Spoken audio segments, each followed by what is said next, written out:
nanonood ka rin ng basketball?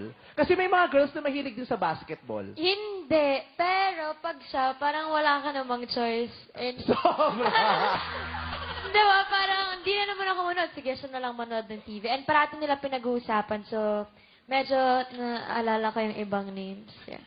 Nai-impress ka sa kanya pag nagbabasketball siya. Oo, galing Yung naman. sinasabi mo, di ba? Yung, ang sarap kaya nun, habang Pero nanonood ka. minsan kasi pag nanonood ako, parang di siya dun nakaka-score minsan. Ay, talaga? Nawawala yung focus mo pag nandun si Kat? Hindi totoo yan. No, minsan wala. Or minsan, super okay naman. Ganun. Yeah. Ha? Yeah. Walang ganun, no? Lagi akong magaling. Tama kaya ako. Lagi akong magaling. Hindi ka nako-conscious pag nanonood si Kat pag naglalaro ka? Hindi naman. So yung iba nako-conscious, di ba? Yung ibang mag-joke, huwag ka nga manood. Nako-conscious ako.